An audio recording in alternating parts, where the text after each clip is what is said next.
사도행전 16장 11절부터 15절까지입니다. 다 찾으셨나요? 예. 하나님의 말씀 사도행전 16장 11절부터 15절입니다. 제가 봉독하겠습니다. 우리가 드로아에서 배로 떠나 사모드라게로 직행하여 이튿날 네아폴리로 가고 거기서 빌립보에 이르니 이는 마게도냐 지경의 첫 성이요 또 로마의 식민지라. 이 성에서 수일을 유하다가 안식일에 우리가 기도할 곳이 있을까 하여 문 밖 강가에 나가 거기 앉아서 모인 여자들에게 말하는데 두아디라 시에 있는 자색 옷감 장사로서 하나님을 섬기는 루디아라 하는 한 여자가 말을 듣고 있을 때 주께서 그 마음을 열어 바울의 말을 따르게 하신지라. 그와 그 집이 다 세례를 받고 우리에게 청하여 이르되 만일 나를 주 믿는 자로 알거든 내 집에 들어와 유하라 하고 강권하여 머물게 하니라. 아멘. 하나님의 말씀은 이 사도행전 16장 11절부터 15절까지입니다. 하나님께서 준비하신 만남이라는 제목으로 우리가 함께 하나님의 말씀을 나누겠습니다. 하나님께서 준비하신 만남입니다. 성공적인 삶을 살아가는 것은 하나님을 알아가는 삶이 성공적인 삶입니다. 하나님을 알아가는 삶이 성공적인 삶입니다. 알아간다고 하는 말은 지식을 얻는다는 그런 말이 아닙니다. 친해진다는 말이에요. 이 땅에서 우리가 어떻게 신앙적으로 이 세상에서 성공적인 삶을 살 수 있을까 한다면 그것은 하나님과 친해지는 삶을 사는 것입니다. 직접 경험하고 직접 만나서 친해지는 또 그런 삶을 사는 것은 간접적으로 하나님에 대해서 어림짐작으로 알게 되는 그런 하나님과는 천지 차이예요. 아주 다릅니다. 실제 많은 사람들이 교회를 다니고 신앙생활을 하면서 예배드리면서 지식을 얻고자 해요. 지식입니다. 어떤 높은 지식을 깨달음을 얻으려고 하고 뭔가를 자기를 변화시킬 만한 어떤 감동적인 자기의 마음을 움직일 만한 어떤 말씀을 듣고자 하고 어떤 자기의 의지를 세울 수 있는 그런 도움을 받고자 합니다. 그런데 이것은 지식에 불과한 거예요. 지식입니다. 하나님과 친해지는 거하고는 좀 다를 수 있어요. 지식은 우리를 영적인 질병과 고통과 죄에서 해방시켜 주지를 못해요. 지식은 우리를 정신 승리하게는 해주지만 참된 승리를 주지는 못해요. 사람들이 때로는 말씀을 듣고 기도하면서 마음에 감동을 받을 수 있지만 그 감동이 구원이 아니란 말이에요. 그 감동은 구원이 아닙니다. 우리는 지식이 아니라 감정이 아니라 의지가 아니라 우리를 찾아오시는 구원자이신 그리스도를 하나님을 만나야 해요. 우리를 우리의 죄와 고통에서 구원하시는 것은 나의 죄를 짊어지신 십자가의 예수를 만날 때 되는 것이기 때문에 그래요.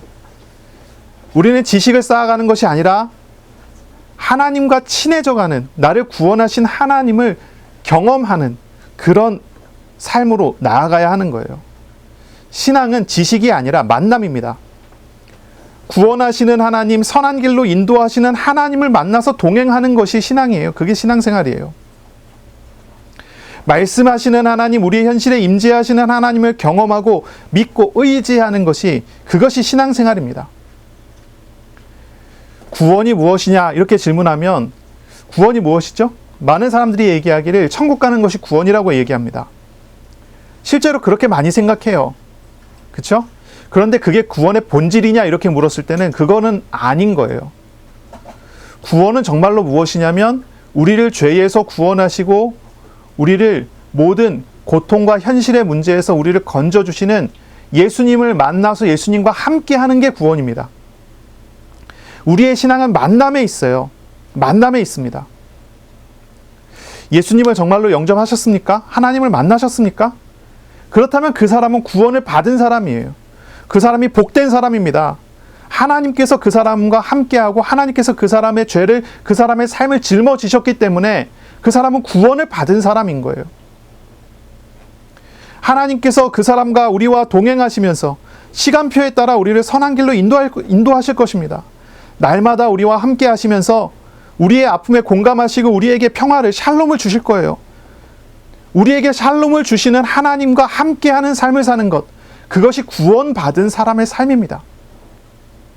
그래서 내가 뭔가를 이제 성경을 읽으면서 뭔가 깨달음을 얻고, 이것이구나, 뭔가를 붙잡고 이제 낮은 수준에 있다가 뭔가 한 단계 높은 수준으로 건너뛰고 하는 그런 것이 신앙생활이 아니에요. 신앙생활은 우리의 삶의 수준을 높이는 게 아닙니다. 우리의 지식의 수준이나 우리의 인격의 수준을 높이는 게 신앙생활이 아닙니다. 신앙생활은 우리를 찾아오신 하나님을 믿고 만나고 그분을 의지하는 것이 신앙생활이에요.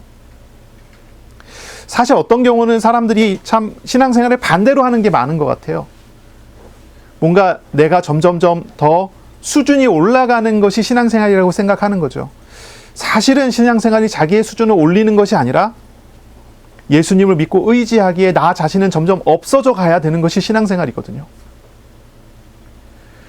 주님을 구원하시는 주님을 정말로 내가 알기 때문에 주님을 믿고 나 자신이 내려놔지고 내 자신이 부정이 되어져 가는 것이 신앙생활이란 말이에요.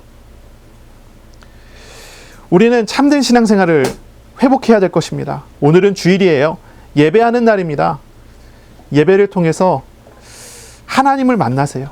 하나님을 경험하세요. 예배를 통해 하나님을 찾고 구하고 만나고 하나님을 경험하고 하나님을 알아가세요. 그때 우리는 하나님 품 안에서 참된 안식과 쉼을 얻고 우리를 구원하시는 그 구원의 은혜 속에 서게 될 것입니다. 그런 날이 되시기를 바랍니다. 하나님께서 우리에게 준비하신 만남, 이게 이제 오늘 제목인데요. 하나님께서 우리에게 어떤 만남을 준비해 줬습니까? 가장 먼저 우리는 하나님과의 만남을 잘 생각해 봐야 되고요.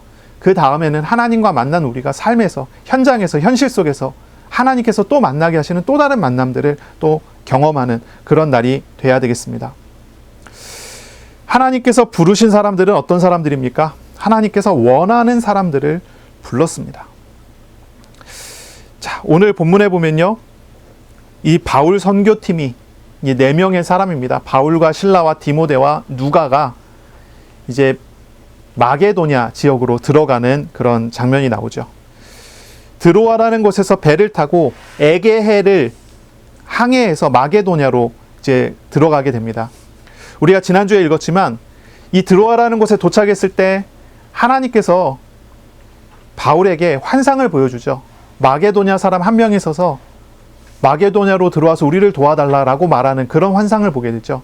그 환상을 보고 이것이 하나님의 뜻인지 분별하고 이게 하나님의 뜻이라고 확인이 되고 이 바울 선교팀은 함께 회의를 했습니다. 하나님의 뜻이 맞다면 우리는 즉시 순종해서 떠나야 되겠다 해서 이제 마게도냐로 출발을 한 거예요. 드로아는 항구기 때문에 배를 타고 출발을 한 거죠. 에게해를 통해서 건너가게 되는데 마게도냐까지의 이 항해길은 240km 정도 되는 그런 길입니다. 그런데 성경에 보니까 굉장히 빠르죠. 이틀 만에 마게도냐에 들어가게 돼요. 240km를 이틀 만에 들어갔다는 것은 굉장히 빠른 속도죠. 순항을 했다는 거예요. 바람이 제대로 불러줬고 순풍이 불었고 그래서 순항을 한 것입니다. 나중에 이제 에게를 다시 건너갔고 소아시아로 넘어갈 때의 기록을 보면 5일이 걸렸다고 하거든요.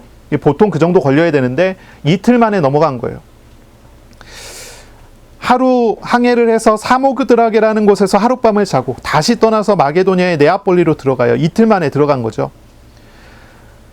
우리가 하나님께서 이끄시는 그런 길을 가게 되면 되어지고 열려지는 그런 일을 경험하게 됩니다. 순풍이 불어지는 그런 걸 우리가 또 볼 수가 있겠죠. 그리고 네아폴리에 도착해서 거기에서 16km 정도로 이제 더 들어가서 빌립보라고 하는 그런 지역에 도착을 하게 됩니다. 이 빌립보는 어디냐면 마게도냐 지방의 첫 성이라고 얘기합니다. 12절에 나오죠. 또 로마의 식민지라. 이 첫 성이라는 거는 이제 마게도냐 지역의 첫 번째 가는 그런 도시다라는 그런 의미입니다. 이 마게도냐라고 하는 곳은 우리가 지금 알고 있는 그리스예요. 그리스. 이 마게도냐에 한 왕국이 있었죠. 이 마게도냐의 왕국이 나중에 헬라 제국이 됩니다. 알렉산더 대왕이 이제 헬라 제국을 이루어내죠. 바로 그 지역입니다.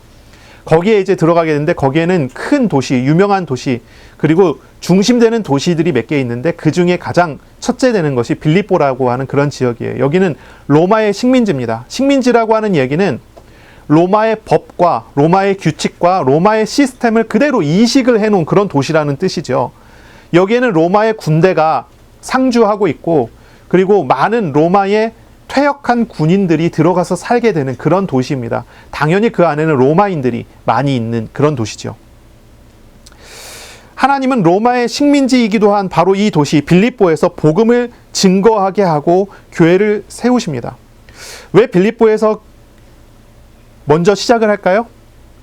왜 소아시아에서 사역하려는 것은 막으시고 빌립보에 가서 사역할 때 하나님께서 문을 열어 가실까요? 그것은 바로 하나님의 계획이, 이 바울 선교팀에게 향한 하나님의 계획이 유럽 선교에 있기 때문이죠. 다른 선교팀들은 또 다른 지역으로 넘어갑니다. 다른 지역에서 사역을 해요. 하나님께서 바울에게 향한 계획은 이 유럽에 대한 선교였던 거죠. 그 전까지 1차 전도 여행까지는 소아시아 지역만 복음을 증거했고 거기서만 사역을 했잖아요.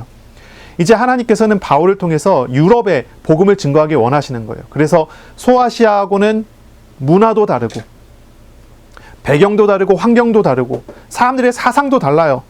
바로 헬라 지역으로, 그 그리스 지역으로 그리고 유럽으로 넘어갈 수 있는 그런 통로를 이끌어 가는 거예요. 그래서 가장 먼저 빌립보에 가서 그 지역의 중심 도시가 되는 빌립보에 가서 사역을 하고 거기에 교회를 세우고 거기서부터 시작해서 이 헬라 지역에 복음이 증거될 수 있도록 하는 하나님의 사역들이 여기 진행이 되는 것입니다. 하나님께서는 빌립보에서부터 유럽이 준비되게 하는 그런 과정을 보여주는 거죠. 이 빌립보 교회, 이 빌립보에 이제 바울의 사역을 통해서 교회가 세워지는데요. 이 빌립보 교회에 중요한 여러 인물들과 여러 사람들이 나왔을 거 아닙니까? 거기에서 여러 날 동안 사역을 했으니까 여러 명의 사람들이 예수를 믿고 제자가 되고 교회가 형성이 되는 거예요. 그런데 꼭 이 사도행전 16장에는 이 빌립보 교회의 3명의 대표 인물을 소개를 합니다. 다른 사람들은 별로 이야기를 하지 않고 3명의 사람을 여기에 딱 소개를 해요. 그 사람은 이제 소아시아의 두아디라 출신의 루디아라고 하는 여자 상인입니다. 이 두아디아라고 하는 지역은 그 염색으로 굉장히 유명한 그런 지역이에요. 염색으로 유명한 지역입니다.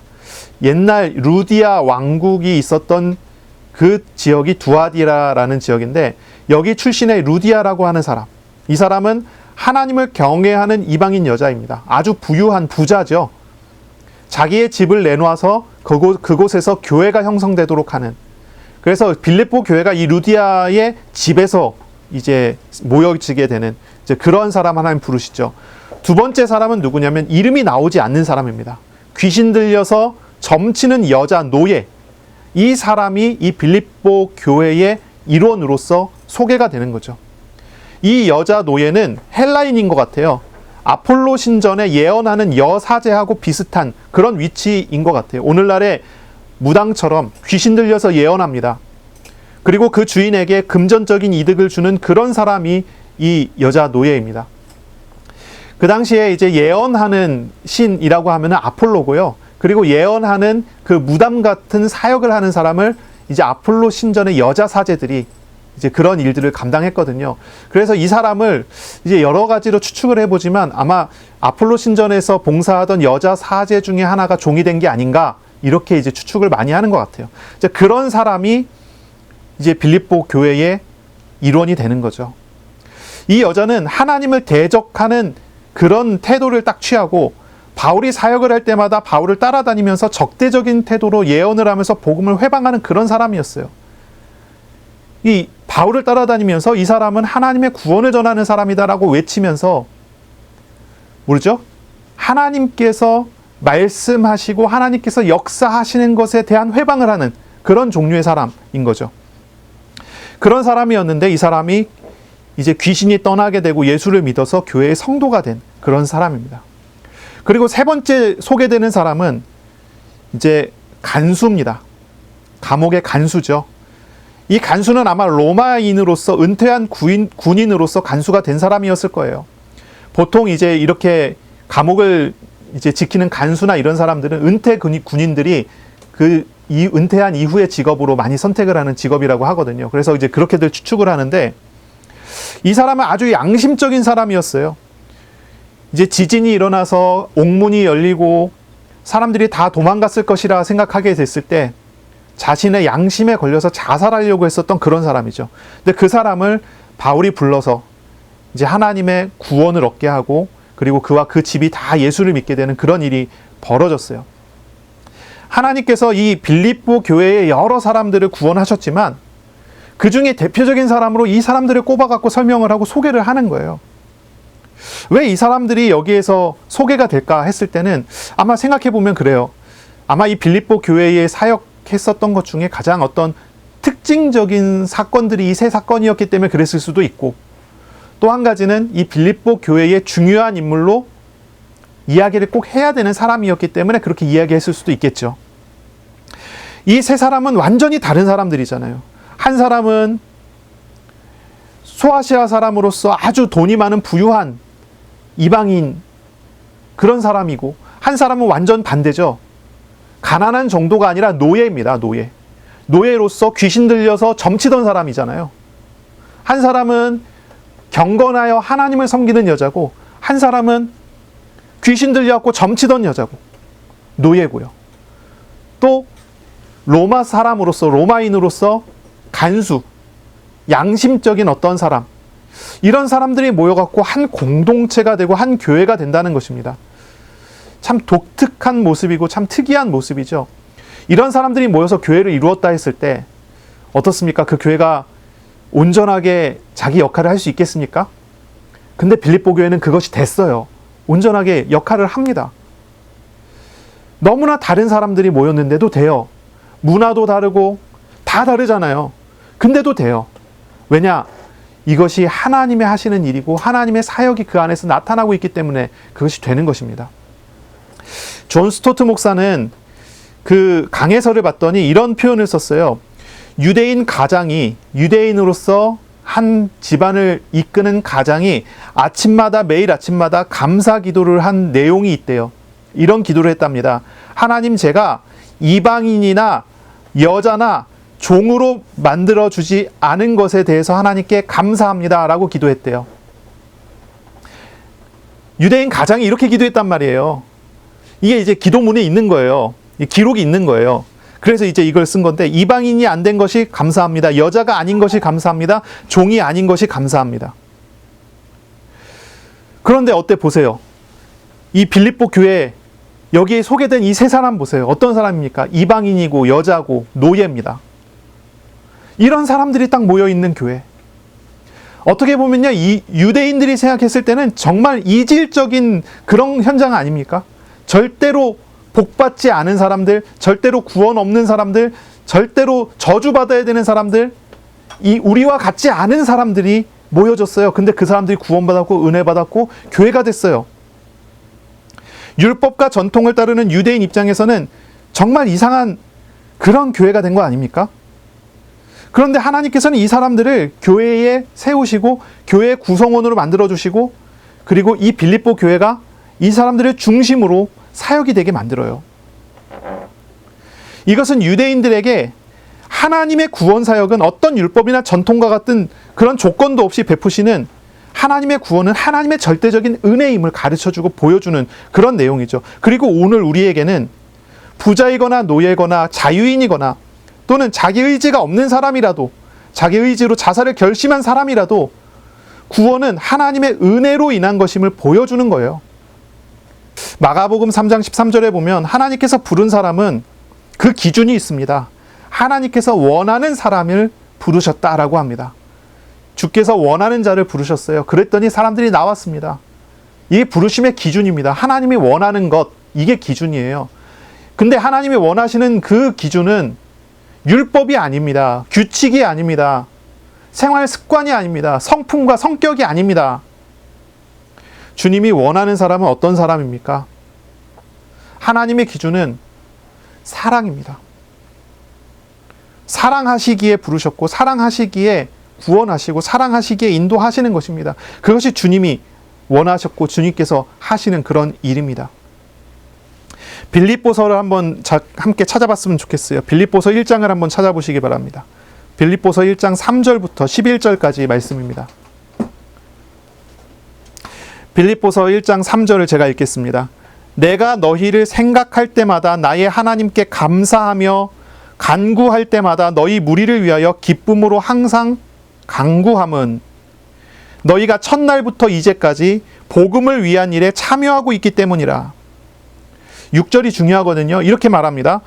너희 안에서 착한 일을 시작하신 이가 그리스도 예수의 날까지 이루실 줄을 우리는 확신하노라. 이 얘기를 해요. 하나님께서 원하는 사람을 불러서 하나님께서 그 속에서 착한 일을 시작하셔요. 착한 일을 시작하십니다. 원하는 자를 부르셔서 그 안에서 선행을 하십니다. 그 사람을 도우십니다. 그 사람을 어디까지 도우십니까? 그리스도의 예수의 날까지 도우십니다. 결국은 그 선한 일을 이루어내시고야 맙니다. 구원하시는 것이 하나님의 사랑으로 진행이 되는 거고 구원받은 사람의 삶도 하나님의 사랑으로 이루어집니다. 부르심부터 진행과 마무리까지 모든 것을 하나님께서 사랑의 기준으로 이루어 가신다는 것입니다. 이것은 바울과 빌립보 교회가 경험한 내용입니다. 이 빌립보서는 바로 이 빌립보 교회에 보내는 편지잖아요. 빌립보 교회에서 사역을 하고 약 5년에서 10년이 지난 다음에 빌립보 교회에 보낸 편지예요. 7절 보겠습니다. 내가 너희 무리를 위하여 이같이 생각하는 것이 마땅하니 이는 너희가 내 마음에 있음이며 나의 매임과 복음을 변명함과 확정함에 너희가 다 나와 함께 은혜에 참여한 자가 됨이라. 내가 예수 그리스도의 심장으로 너희 무리를 얼마나 사모하는지 하나님이 내 증인이시니라. 사도 바울의 말을 잘 뜯어보기를 바랍니다. 바울은 빌립보 교회를 생각할 때 하나님께서 시작하신 교회, 하나님께서 이끌어가는 교회, 그리고 그리스도의 예수의 날까지 하나님께서 그 선한 일을 결국은 이루어내고야 말 그 교회라고 바라보고 있는 것입니다. 그렇게 생각하고 있는 것입니다. 그것은 바로 그들이 바울과 같은 사람이라는 것, 바울처럼 은혜 받았고 바울처럼 하나님과 동행하는 사람이라는 것을 바울이 봤기 때문이라고 합니다. 그러면서 이야기하기를 내가 그리스도의 심장으로 너희를 사랑한다라고 얘기합니다. 그리스도께서 그들을 사랑하는 것처럼 나도 너희를 사랑한다라고 이야기하는 거죠. 빌립보 교회가 형성되고 빌립보 교회의 성도들이 모여지고 그곳에서 하나님의 구원이 일어나잖아요. 바로 그 구원은 하나님의 사랑이라고 하는 그 기준으로 이루어집니다. 9절에 내가 기도하노라 너희 사랑을 지식과 모든 총명으로 점점 더 풍성하게 하사 너희로 지극히 선한 것을 분별하며 또 진실하여 허물 없이 그리스도의 날까지 이르고 예수 그리스도로 말미암아 의의 열매가 가득하여 하나님의 영광과 찬송이 되기를 원하노라 그랬어요. 자, 앞에 이야기했죠. 너희 속에서 착한 일을 시작하신 이가 그리스도 예수의 날까지 이루실 줄을 우리가 확신하노라 했어요. 그런데 이 뒤에 뭐라고 합니까? 지극히 선한 것을 분별하며 그리스도의 날까지 이르라 라고 이야기합니다. 우리 안에서 하나님께서 착한 일을, 선한 일을 시작을 하셨습니다. 그것을 진행하고 있습니다. 그리고 그것은 완성되어 갈 것입니다. 우리가 할 일은 무엇입니까? 바로 하나님이 하시는 선한 일을 분별하는 것입니다. 그리고 그 분별로 말미암아 하나님께서 주시는 열매가 가득하여져서 하나님의 영광과 찬송이 되는 것입니다. 그것을 이야기하는 거죠.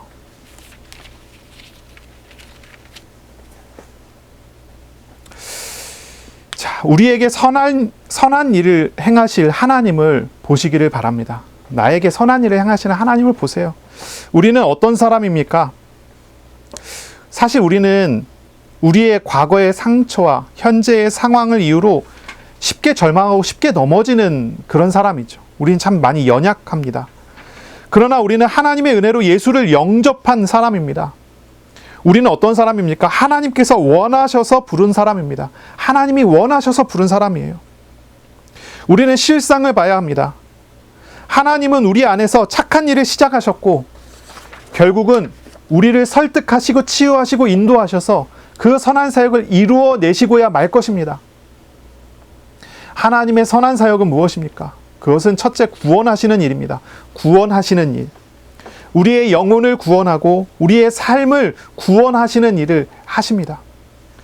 우리가 하나님과 동행하는 삶을 살아갈 때 우리는 구원함의 은혜를 누리게 됩니다. 또한 하나님의 행하실 선한 사역이란 우리에게 자유를 주시는 일입니다. 우리가 가지고 있는 죄와 우상과 얽매임에서 우리가 현재 있는 모든 억눌리는 무거운 짐에서 우리에게 자유를 주십니다. 우리에게 행하실 하나님의 선한 사역이란 하나님의 나라를 이루시는 그런 사역입니다. 우리의 삶의 천국을 이루시고 우리의 삶에 참된 샬롬을, 평화를 주시는 사역을 하십니다. 하나님이 나를 통치하시고 내가 있는 곳을 통치하셔서 구원 얻는 사람들을 날마다 더하게 하시는 그런 사역을 하고자 하십니다. 우리는 하나님의 안전한 날개 그늘 아래 서 있는 영혼입니다. 하나님이 원하여 부르셨고 하나님이 그 안에서 우리 안에서 선한 일을 해나가는 그런 사람입니다. 우리는 하나님의 자녀이고요. 하나님께서 하나님의 나라까지 보호하시고 인도하시는 그런 사람입니다. 지금 우리가 가지고 있는 어려움에 낙심하지 마시고요. 낙심하더라도 하나님께서 우리의 삶에 이루시는 일을 보면서 일어서기를 바랍니다. 그런 은혜가 있으시기를 바랍니다. 아멘. 자, 오늘 본문을 좀 볼게요. 이 빌립보에 도착을 이제 한 상황에서 자, 16장 12절입니다. 이제 빌립보에 이르니 했습니다. 이 빌립보는 마게도냐 지방의 첫 성이고 로마의 식민지입니다. 이 성에서 수일을 유하다가 여러 날을 여기서 머물고 있습니다. 여러 날을 머물어요. 성령의 인도하심을 받은 이들이 빌립보 성에 도착했는데 그런데 여기서 이 선교팀은 어디로 가야 될지를 몰랐어요. 드로아에서 본 환상을 생각해 보면 마게도냐 사람이 오라고 했잖아요. 도와달라고 했잖아요. 그럼 마게도냐 사람을 만나야 하는데 빌립보에 도착했는데 그 마게도냐 사람이 보이질 않아요. 딱 가면은 만날 줄 알았는데. 그래서 여러 날을 거기서 머무릅니다. 선교팀은 빌립보에서 하나님의 뜻을 찾기 시작했습니다. 하나님의 뜻을 찾고 하나님의 인도하심을 따르기 위해서 여러 날을 기다리고 머무르기 시작했습니다. 이것은 자신의 의지와 뜻을 따르지 않고 하나님의 인도하심을 얻기 위해서 기도했다는 그런 의미입니다. 이 모습은 하나님의 인도하심을 받았다고 해서 들뜨거나 설치고 다닌 것이 아니라 더 겸손히 하나님의 인도하심을 구하는 그러한 모습을 보여주는 거죠. 자, 길이 막혔을 때 어떻습니까? 믿음의 사람은 길이 막혀도 하나님을 찾고 기도합니다. 하나님의 의지를 찾습니다. 하나님께서 무슨 뜻이 있는지, 하나님의 생각이 어디에 있는지를 찾습니다. 그런데 길이 막혔을 때 어떤 사람들은 원망 불평하고 불안해합니다. 불안해하죠. 저와 여러분 어떤 사람인가요? 길이 막히면 하나님이 하실 일을 기대하고 소망하고 기도합니까? 아니면 길이 막히면 불안해합니까? 답답해합니까? 오늘 그리고 이번 한 주간 이 모습을 우리가 따라가야 할 것입니다.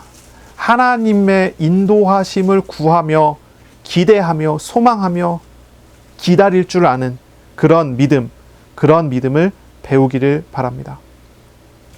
자, 여러 날을 기다리고 있다가 이제 안식일이 됐습니다. 안식일입니다. 안식일이 돼서 이제 전에 했던 방식대로 한다면 이제 선교팀은 전에 했던 방식대로 한다면 회당에 가잖아요. 회당에 가서 복음을 증거했죠, 항상. 그런데 안식일이 됐는데 빌립보에는 회당이 없는 거예요. 이제 원래 회당은 유대인 남자 10명이 있으면 회당을 만들거든요. 유대인 남자 10명이 있으면 회당이 이제 세워져요. 회당이 세워지면 회당 주위로 사람들이 다 이사를 갑니다. 그래서 유대인 마을이 형성이 돼요. 보통은 그렇습니다. 왜 유대인들이 회당 주변에 사냐면 안식일 날 이동을 할 때 걸어갈 수 있는 거리에 있어야지 안식일 날 갈 수 있는 거예요. 마차를 타거나 말을 타거나 차를 타면 안 됩니다. 유대인들의 안식일을 그렇게 지키잖아요. 그래서 이제 회당을 세우고 나면 사람들은 그 회당 주변으로 다 이사를 가고, 그래서 유대인 타운이 형성이 되고, 이게 현대까지도 그대로 되거든요. 미국에도 그런 유대인 타운들이 있어요. 이 당시에 이제 이 빌립보에는 유대인들이 없는 거예요. 남자 유대인들이 없는 것입니다. 그러니까 이제 회당은 만들 수가 없고, 그러면 그 다음에 그들이 선택하는 방법은 뭐냐면 강가에 가서 기도처를 만들어서 거기서 모이는 것입니다. 강가에 기도처를 만들어요. 왜 강가냐면 정결 예식을 해야 되기 때문에 강가로 갑니다. 그래서 이 사도 바울과 선교팀은 안식일이 돼서 회당이 없으니까 우리가 기도할 곳이 있을까 하여 기도처를 찾아가기 시작합니다. 유대인들이 모일 만한 기도처를 찾는 것입니다. 그래서 이제 기도처를 찾아갔어요. 도시의 외곽에 겐자이트 강가라고 하는 그런 장소를 찾아갔습니다. 겐자이트 강가라는 곳입니다. 도시 안에 있는, 도시 주변에 있는 곳이 아니라 도시 외곽으로 밖으로 나가야 되는 곳입니다. 그곳에 가서 봤더니 거기에 남자는 없고, 유대인 남자는 없고, 아마 다 추방당했던지 뭐 이런 방식이었던 것 같아요. 여자들만 모여 있는 것입니다. 하나님을 경외하는 여자들이 모여갖고 있는 것입니다. 그래서 거기서 이 바울이 복음을 증거한 거죠. 거기서 이제 복음을 증거하는데, 거기에서 하나님의 준비하신 영혼 구원의 사역이 일어나는 것입니다. 14절입니다.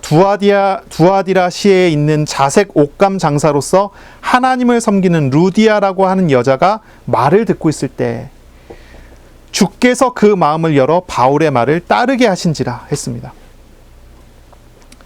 하나님께서 그 마음을 열어서 회심이 일어나게 하는 회심 사건이 일어납니다. 하나님께서 준비하신 영혼을 만나게 됐고, 준비된 장소와 준비된 사람이 거기에서 나타나게 된 거죠. 우리가 기도할 때, 우리는 하나님의 인도하심을 받을 때 이런 경험을 하게 돼요. 기도의 응답은 선하신 하나님께서 나를 위해 준비하신 것을, 준비된 때에 얻는 것을 기도 응답이라 합니다. 우리의 생각과 우리의 마음에 맞는 것보다 하나님의 준비하심을 얻는 것이 훨씬 더 이롭죠. 하나님은 바로 그러한 자리로 인도하신 거예요. 바울이 기도하면서 기다리고 있다가 안식일에 나갔을 때 하나님이 준비하신 것들을 경험하게 하는 거예요. 바로 그런 일이 벌어진 것입니다. 우리의 기도는 하나님을 믿는 기도여야 되고요. 하나님의 주권을 믿는 기도여야 됩니다. 하나님의 주권을 믿고 하나님이 준비하신 것을 찾아가고 얻어가는 기도여야 할 것입니다.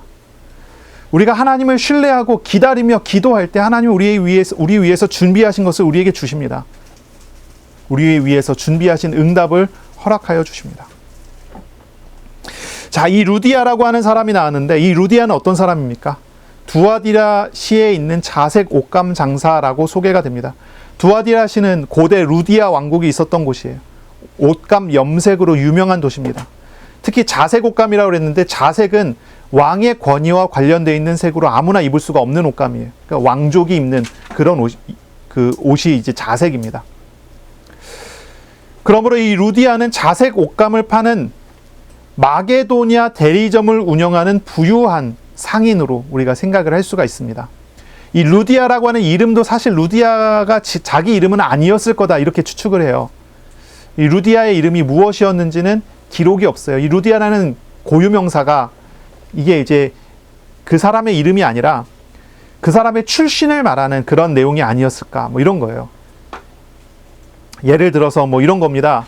안디옥 출신이다 그러면 안디옥 아저씨 이렇게 부르듯이, 이 루디아는 루디아 왕국 출신이니까 루디아라고 이름을 붙여주지 않았을까, 뭐 이렇게 이제 생각을 하는 거죠.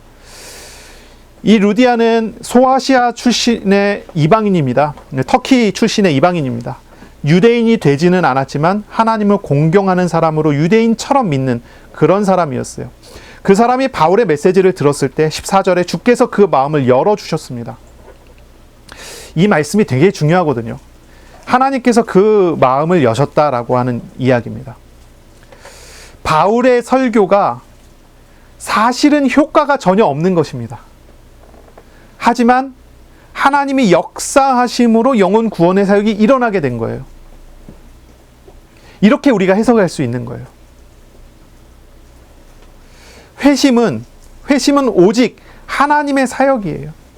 누군가 말씀을 듣고 회개하고 회심이 일어났다. 그럼 오직 하나님의 사역이에요. 하나님이 하시는 일이에요. 사람의 노력으로 누군가를 회개시키거나 회심시킬 수가 없어요. 이건 영적인 일이잖아요. 이거는 영적인 일이기 때문에 인간의 노력과 인간의 힘으로는 불가능합니다. 이 말은 우리가 아무것도 할 수 없다는 얘기가 아니라 하나님의 은혜 없이는 영혼 구원을 위한 어떤 것도 스스로 할 수 없다는 걸 의미하는 거예요.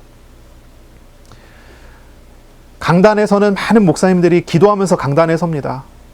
어떻게 기도할까요? 오늘도 저들에게 은혜가 되게 해주십시오. 이렇게 기도할까요? 물론 그렇게 기도하시는 분도 많겠지만 실제로는 이렇게 기도합니다. 하나님, 저는 아무 능력이 없습니다. 저는 아무런 힘이 없습니다. 하나님께서 하시지 않으면 공허한 외침이 될 뿐입니다. 하나님께서 말씀하시옵소서. 이렇게 기도해요. 그래서 강단에 서기 전에 많은 목사님들은 두려움과 떨림으로 기도합니다. 하나님께서 일하시지 않으면 안 된다는 사실을 확실히 알고 믿기 때문에 그렇습니다. 그래서 많은 목사님들이 강단을 위해서 많이 기도하고, 그리고 성도님들에게 항상 강단을 위해서 기도해달라고 요청을 합니다. 자기 힘으로 자기 능력으로 할 수 없다는 사실을 알기 때문이죠. 우리도 그렇게 기도해야 될 것입니다. 하나님의 은혜를 간구하시기 바라고요. 하나님의 은혜를 찾아가시기를 바랍니다. 자, 그 다음에 이루어진 일입니다. 15절입니다. 그와 그 집이, 이 루디아와 루디아의 집이 다 세례를 받았습니다. 집이라는 말이 오이코스인데요. 그와 그 집, 뭐 가족들이 있었을 수도 있고요. 가족이 아니면 그 집에 있는 종들까지도 다 믿고 세례를 받았다. 이렇게 우리가 이해할 수 있는 그런 구절입니다. 다 세례를 받고 우리에게 청하여 이르되, 이 바울 선교팀에게 요청을 합니다. 만일 나를 주 믿는 자로 알거든 내 집에 들어와서 거주하라 하고 강권하여 머물게 하니라 했어요. 강권하다라고 하는 말은 우겼다는 말이에요. 빠득빠득 우겼다는 말입니다. 이 말은 다시 말해서 바울과 바울 선교팀이 루디아의 집에 가기를 원하지 않았던 것 같아요. 안 가겠다고 했던 것 같아요. 근데 오라는 거예요. 꼭 와서 우리 집에 머물러 있어 달라. 우리 집에 머물러서 이 말씀 계속 전해달라. 그리고 바로 그 집이 교회가 된 거죠. 여기가 빌립보 교회입니다. 루디아는요, 아주 고집을 부렸습니다. 여자의 집에 선교팀이 머무는 것이 문제라면 나를 여자가 아니라 주 믿는 자로 보아달라라고 이야기하는 거예요. 그리고 이 선교팀을 자기 집으로 데리고 가는 거죠.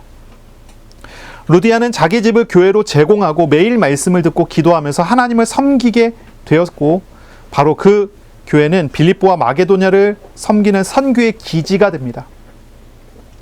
선교를 위한 지속 가능한 사람과 지속 가능한 장소에 교회가 세워지게 되는 그런 모습이죠. 이 바울과 선교팀이 처음에 이 빌립보에 갔을 때 어땠어요? 과연 이곳에서 어떻게 사역을 할까? 어떻게 사역이 이루어질까를 생각해 봤을 거예요? 고민해 봤을 거예요?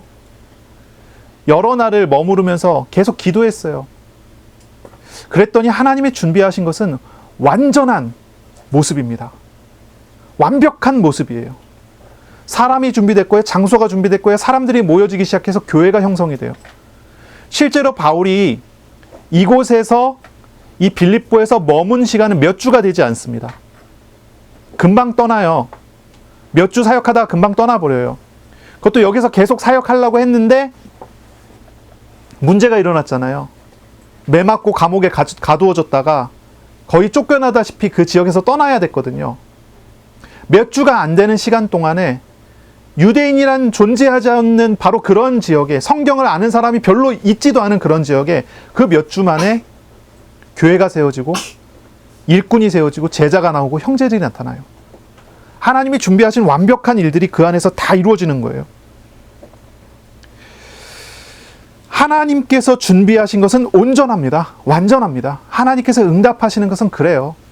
바울과 바울 선교팀이 그동안 경험해 왔었던 것들을 기억하고 생각하면서 도전한다고 해서 그들이 생각하고 있는 그들의 수준 이상의 것은 어떤 것도 사실은 만들기 어려웠을 거예요. 하지만 하나님께서 하시니까 상상할 수가 없는 완전한 어떠한 모습을 그 안에서 이루어지는 거죠. 우리의 걸음, 우리의 삶을 인도하시는 하나님을 찾고 인내하며 기도하는 그런 우리들이 돼야 되겠습니다. 하나님께서 우리를 위해서 준비하신 것은 완전하기에 우리가 기도하며 하나님의 인도를 받아 나가면 우리는 당연히 완전한 준비된 응답과 은혜를 누릴 수 있게 될 것입니다. 그래서 이번 한 주간도 성령님의 인도하심을 따르는 그런 주간이 되시기를 바랍니다. 그러면 어떻게 해야 될까요? 기도해야죠. 기도해야죠. 인내하는 것입니다. 기다리는 것입니다. 하나님께 맡기고 인내하고 기다리는 것입니다. 그리고 하나님 인도받아서 사람들이 만나지고 또 그런 만남의 축복을 누리는 그런 일이 있어야 되겠습니다. 가장 먼저는 하나님과의 만남을 회복하세요. 기도입니다. 한 주간 하나님과 교제하고 동행하는 그런 시간을 가지세요. 구원자이신 예수님을, 치유자이신 예수님을 만날 때 우리에게는 참된 구원과 참된 치유가 일어나게 됩니다. 또한 인내하면서 기다리면서 기도하면서 현장과 가정과 삶 속에서 루디아 같은 만남의 축복을 얻어가시기를 바랍니다. 그것을 구하기 바랍니다.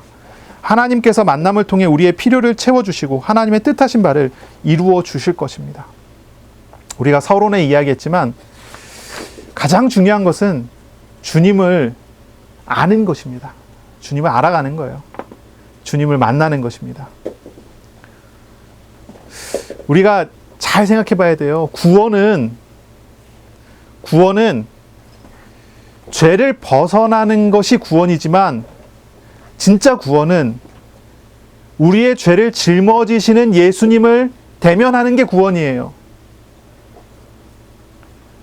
치유라고 하는 것은, 그렇죠? 치유는 뭡니까? 우리가 상처에서 치유받는다 이렇게 치유라는 단어 쓰잖아요. 치유라는 것은 우리가 상처의 영향에서 자유로워지는 걸 치유라고 하지만 진짜 치유는 우리의 상처조차도 짊어지신 예수님을 대면하여 예수님을 의지하게 됐을 때 치유가 되는 거예요.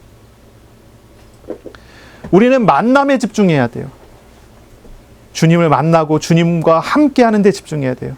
그리고 그러한 응답과 은혜가 이번 주에 우리 가운데 있기를 소망합니다. 기도하겠습니다. 하나님 감사합니다. 우리에게 말씀하시고 우리를 인도하시니 감사합니다. 하나님의 인도하심을 받아가는 우리들 다 될 수 있도록 주님 복을 내려 주옵소서.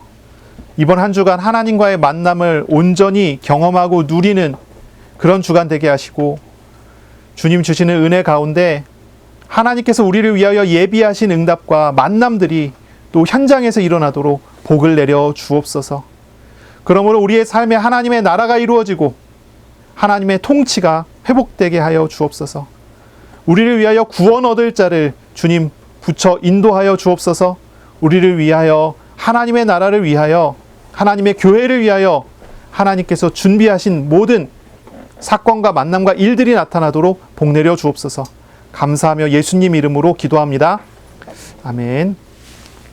우리 구주 예수 그리스도의 은혜와 하나님의 사랑하심과 성령님의 교통하심이 이제로 영원까지 항상 함께 있을지어다. 아멘.